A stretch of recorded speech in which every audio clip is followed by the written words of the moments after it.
Red cross ও red crescent. আন্তর্জাতিক red cross ও red crescent আন্দোলন বিশ্বব্যাপী প্রায় ৯৭ মিলিয়ন স্বেচ্ছাসেবী সদস্য এবং কর্মী সহ একটি আন্তর্জাতিক মানবিক আন্দোলন যা মানুষের জীবন এবং স্বাস্থ্য রক্ষা, সব মানুষের প্রতি শ্রদ্ধা নিশ্চিত করা এবং মানুষের দুর্ভোগ প্রতিরোধ ও লাঘব করার জন্য প্রতিষ্ঠিত হয়েছিল রেড ক্রস ও রেড ক্রিসেন্ট। আন্দোলনটি বেশ কিছু স্বতন্ত্র সংগঠন নিয়ে গঠিত, যারা একে অপর থেকে আইনগত স্বতন্ত্র কিন্তু আন্দোলনের মধ্যে একতাবদ্ধ সাধারণ মৌলিক নীতি, উদ্দেশ্য, চিহ্ন, সংবিধি এবং পরিচালনাকারী প্রতিষ্ঠানের মাধ্যমে। আন্দোলনের অংশগুলি হল রেড ক্রস ও রেড ক্রিসেন্টের একটি বেসরকারি মানবতাবাদী সংস্থা।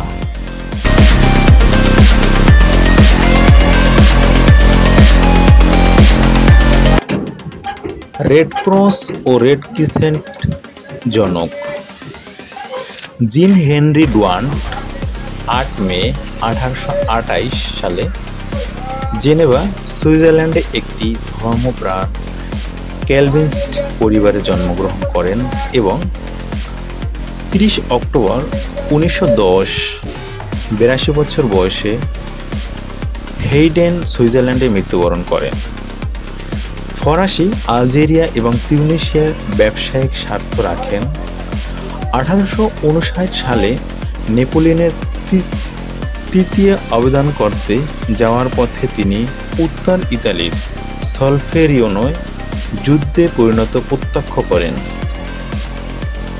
জীবনের বেশি সময় কাটান ফ্রিডহফ সিলহলফেড এবং জুরিক ও ইউডিকন, সুইজারল্যান্ডে। তার পেশা ছিল সামাজিক ব্যবসায়ী ও লেখক।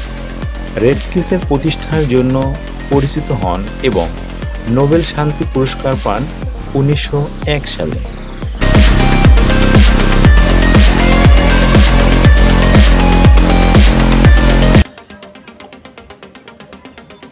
রেড ক্রসের ধরন। রেড ক্রস যা আনুষ্ঠানিকভাবে আন্তর্জাতিক রেড ক্রস এবং রেড ক্রিসেন্ট আন্দোলন নামে পরিচিত, একটি বিশ্বব্যাপী মানবিক নেটওয়ার্ক যা মানুষের জীবন ও স্বাস্থ্য রক্ষা, সকল মানুষের প্রতি শ্রদ্ধা নিশ্চিত করা এবং মানুষের দুর্দশা প্রতিরোধ ও উপশমের জন্য নিবেদিত। এটি জাতীয় সমাজের একটি নেটওয়ার্ক, আন্তর্জাতিক রেড ক্রস কমিটি ICRC এবং আন্তর্জাতিক রেড ক্রস এবং red crescent society federation IFRC এর মাধ্যমে কাজ করে।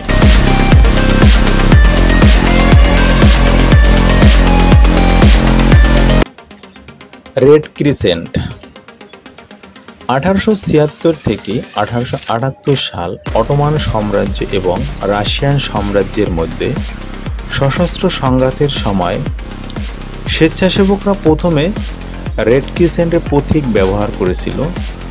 প্রতীকটি আনুষ্ঠানিকভাবে ১৯২৯ সালে গৃহীত হয়েছিল এবং এখন পর্যন্ত মুসলিম বিশ্বের ৩৩টি রাষ্ট্র এটিকে স্বীকৃতি দিয়েছে।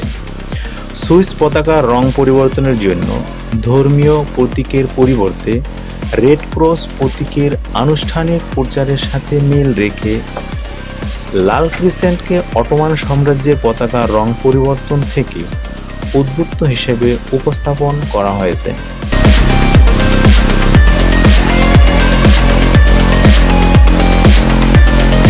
Red crystal. রেড ক্রসের আন্তর্জাতিক কমিটি ICRC এই সম্ভাবনা নিয়ে উদ্বিগ্ন ছিল যে পূর্ববর্তী দুটো প্রতীক রেড ক্রস এবং রেড ক্রিসেন্ট এমন ধর্মীয় অর্থ প্রকাশ করেছে যা এশিয়া প্রশান্ত মহাসাগরীয় অঞ্চলের সংখ্যাগরিষ্ঠ হিন্দু বা বৌদ্ধ দেশের সাথে সামঞ্জস্যপূর্ণ হবে না, যেখানে সংখ্যাগরিষ্ঠ এই প্রতীকগুলোর সাথে যুক্ত ছিল না।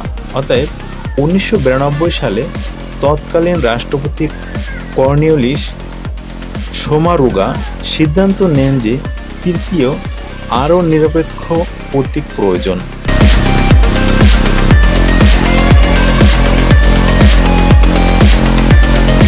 লাল সিংহ এবং সুর। ইরানের লাল সিংহ এবং সুর সোসাইটি 1922 সালে প্রতিষ্ঠিত হয় এবং 1923 সালে রেড ক্রস এবং রেড ক্রিসেন্ট আন্দোলনের অন্তর্ভুক্ত হয়।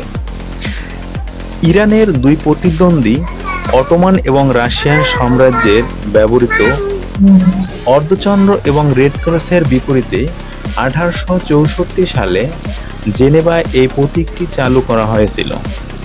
যদিও এই দাবি রেড ক্রিসেন্ট ইতিমধ্যে সাথে অসঙ্গতিপূর্ণ, সেই ইতিহাস থেকে আরও জানা যায় যে রেড ক্রিসেন্টের মতো লাল সিংহ এবং সুর রাশিয়া এবং তুরস্কের মধ্যে 1877 থেকে 1878 সাল যুদ্ধের সময় কল্পনা করা হয়েছিল।